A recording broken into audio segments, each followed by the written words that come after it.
करते हैं बड़ी खबर का। झारखंड में सरकार के तमाम दावों के बाद भी नक्सलियों पर लगाम नहीं लग पा रहा। चाईबासा में टोकलो थाना क्षेत्र के लांजी जंगल में नक्सलियों ने लैंड माइंस विस्फोट किया। इसमें जगुआर के 3 जवान शहीद हो गए, जबकि 2 जवान गंभीर रूप से घायल हो गए हैं। 3 शहीद जवानों में पलामू के कांस्टेबल हरिद्वार शाह, सिमडेगा के कांस्टेबल किरण सुरीन और गोड्डा के देवेंद्र कुमार पंडित शामिल हैं। वहीं खूंटी के दीप टोपनो और लातेहार के नीकू उरांव की हालत गंभीर है। सभी घायल जवानों को चाईबासा से एयरलिफ्ट कर रांची लाया गया, जहां मेडिका में सभी का इलाज चल रहा है। पुलिस की माने तो लैंड माइंस विस्फोट में क्लेमोर माइंस और गाइडेड बम का इस्तेमाल हुआ है। पुलिस ने अब तक इस मामले में 2 लोगों को हिरासत में लिया है।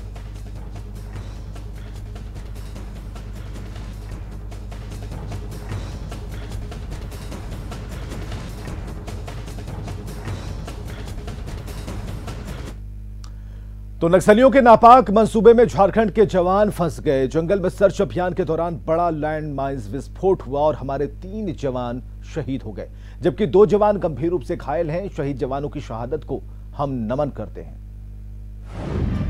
कांस्टेबल हरिद्वार शाह, कांस्टेबल किरण सुरीन,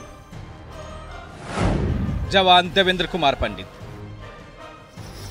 आपके अद्भुत साहस, अदम्य भाव और कर्तव्य के प्रति और द्वितीय बलिदान को देश नमन करता है।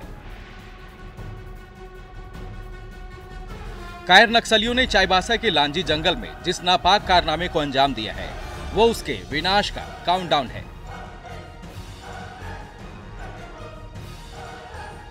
देश के लिए आपका शौर्य अमरत्व को प्राप्त हुआ है। चाईबासा के टोकलो थाना क्षेत्र में लैंड माइंस विस्फोट से लोहा लेते हुए कुर्बान हुए हमारे 3 जवान को सैल्यूट है।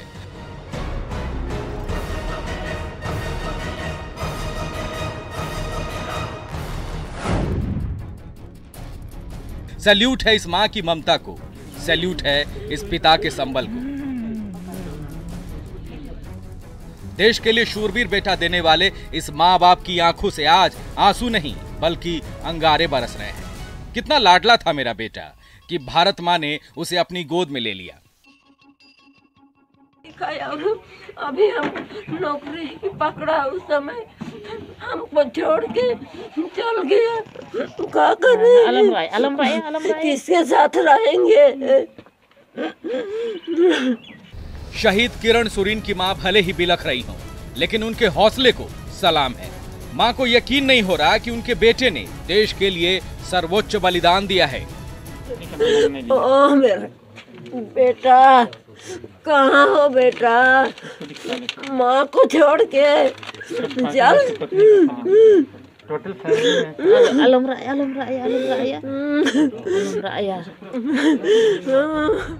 कायर नक्सलियों ने नापाक इरादे से लैंड माइंस बिछाया था और इसी ट्रैप में जवान फंस गए। लैंड माइंस विस्फोट हुआ और 3 जवान शहीद हो गए, जबकि 2 जवान गंभीर रूप से घायल हैं। विस्फोट के बाद पुलिस लगातार सर्च अभियान चला रही है। 3 शहीद जवानों में पलामू के कांस्टेबल हरिद्वार शाह, सिमडेगा के कांस्टेबल किरण सुरीन और गोड्डा के देवेंद्र कुमार पंडित शामिल हैं। बहुत अच्छे स्वभाव के थे। देश के प्रति मर मिटने का जुनून था उसमें। शुरू से लक्ष्य था कि देश को बचाए, पुलिस बनने का योग्य थे। उनके अंदर एक सबसे बड़ी ईमानदारी की भावनाएं थी। वहीं खूंटी के दीप टोपनो और लातेहार के नीकू उरांव की हालत गंभीर है।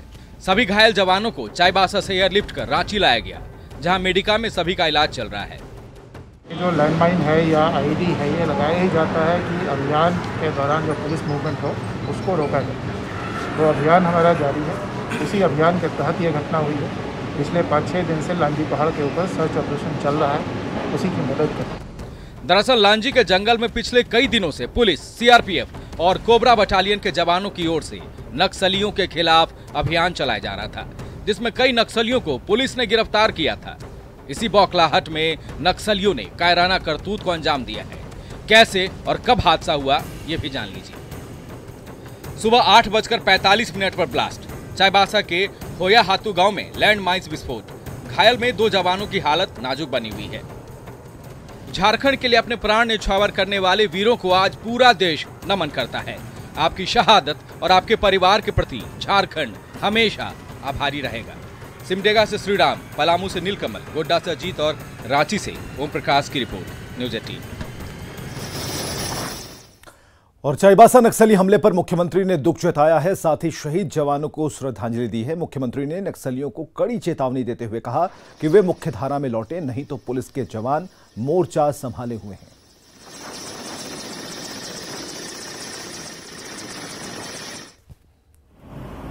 स्पष्ट ये है कि लोग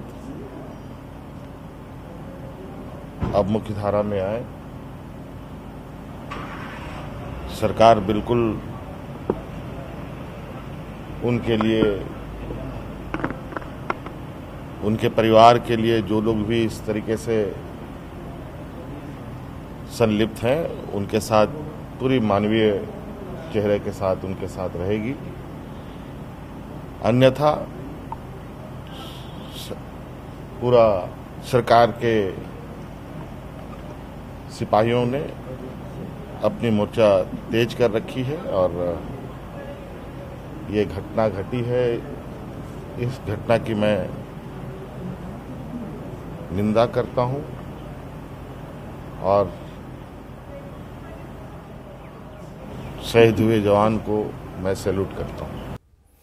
तो नक्सली हमले में जवानों की शहादत पर जेवीएम विधायक दीपक बिरुआ ने विवादित बयान दिया है। उन्होंने कहा है कि ऐसा पहली बार नहीं हुआ, बल्कि पहले भी हमले हुए हैं और कई लोग शहीद भी हो चुके हैं। वहीं बाबूलाल मरांडी और सरयू राय ने इसे लेकर पुलिस और सरकार पर निशाना साधा। आज ही नक्सली हमले हो रहे हैं ऐसी बात नहीं है। राज्य निर्माण का जो 20 साल अवधि हुआ है, 20 साल के दरमियान कई ऐसे दुर्घटनाएं हुई हैं, कई लोग शहीद हुए हैं इस नक्सली हमले में या बम ब्लास्ट में। जो हमारी सरकार है तो सर्चिंग करा रहे हैं, कौन क्षेत्र में कैसा होता है नहीं होता है, और इस संज्ञान में आया है। इस तरह का जो बर्दाश्त हो रहा है, शहादत हो रहा है, उस पर सरकार बहुत जल्द अंकुश लगाएगी। उग्रवादी किस प्रकार से आए दिन रोज हमला कर रहे हैं। चाईबासा में हुआ, उससे पहले लाहौर दगा गुमला में आपने देखा, उससे पहले चरवाहा भी उनका पैर पूरी तरह से उड़ गया। क्या हो रहा है इस राज्य में? तो ये तो विफलता है प्रशासन की और इसको सरकार को भी इसी रूप में लेना चाहिए। ये घटनाएं बढ़ेंगी तो माना जाएगा कि सरकार कानून व्यवस्था बनाने में सफल नहीं है। और अगली खबर है सरायकेला से, जहां इंसानी दरिंदों की झुंड ने एक बदनसीब बेटी की आबरू को तार तार किया। नशे की सुई देकर पीड़ित को बंधक बनाया गया, फिर 60 लोग लगातार 30 दिन तक उसके साथ रेप करते रहे। सरायकेला के 60 शैतानों की हैवानियत की ये रिपोर्ट हम आपको दिखा रहे हैं। 60 हैवानों की हैवानियत।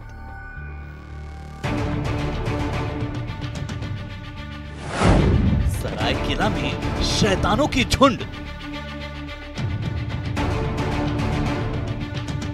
सरायकेला में शैतानों के झुंड ने एक मासूम बेटी के साथ इंसानियत की सारी हदें पार कर दी।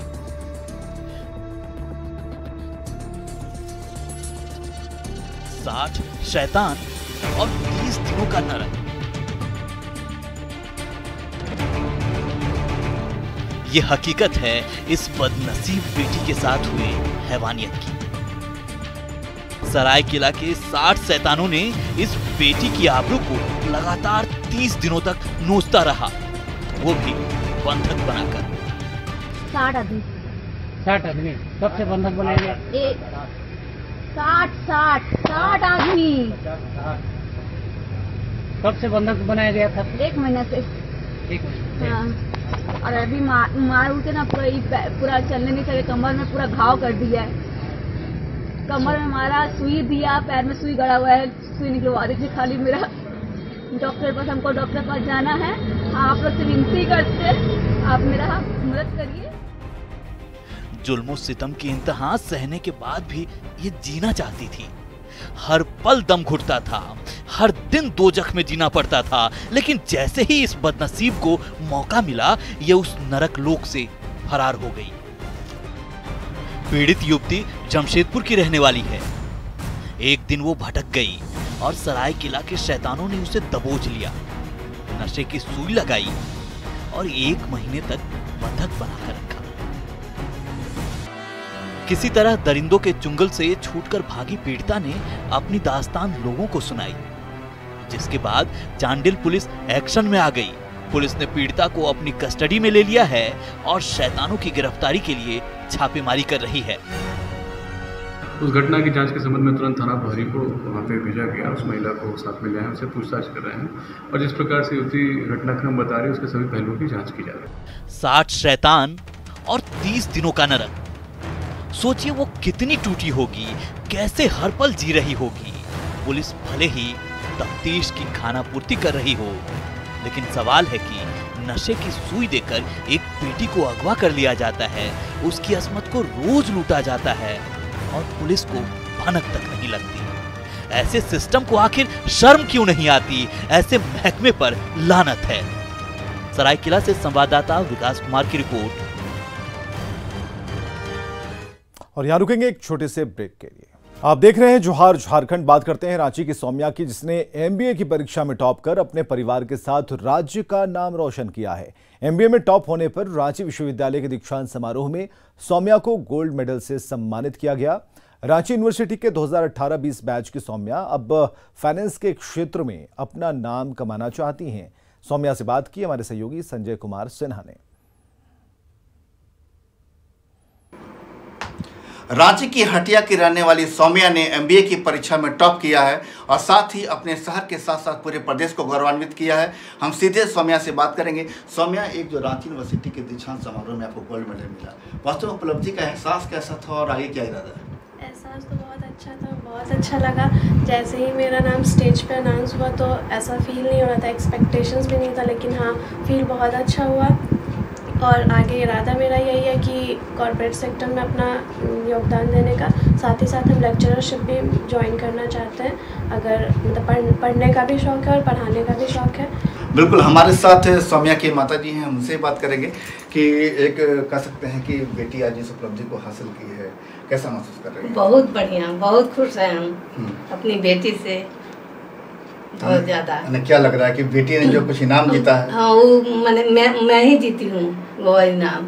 हाँ, माँ काफी खुश हैं, शायद कह सकते हैं कि भावनात्मक पल है। बहुत खुश, मैंने जितना हम लोग दोनों मिलके एक दूसरे को कोऑपरेट किए वो उपलब्धि हमको मिल गया। हम सौम्या के पिता से ही बात करेंगे। सर, एक जो पहचान होती है कि बच्चों की पहचान शुरुआत में जो पिता से होती है, आज क्या है? वास्तविकता है कि इसे टॉप करने के बाद पहले लोग ये मेरे नाम से जानते थे, आज इसके नाम से जानते हैं कि सौम्या के पापा जा रहे हैं। सौम्या के पापा जा रहे हैं। बिल्कुल, आज रांची के हटिया के जिस कॉलोनी में ये सौम्या का परिवार रहता है, सौम्या की पहचान बदल चुकी है और जो कह सकते हैं कि भावनात्मक जो चीज़ें होती हैं उनको लफ्ज नहीं दिया जा सकता। खुशी का पल है और सौम्या अब एमबीए की डिग्री के बाद अब कॉर्पोरेट सेक्टर की ओर बढ़ना चाहती हैं, साथ ही रांची के साथ साथ पूरे प्रदेश का नाम रोशन करना चाहती हैं। संजय कुमार सिन्हा, न्यूज़ 18 रांची। और आगे देखिए 200 गांव 200 खबर।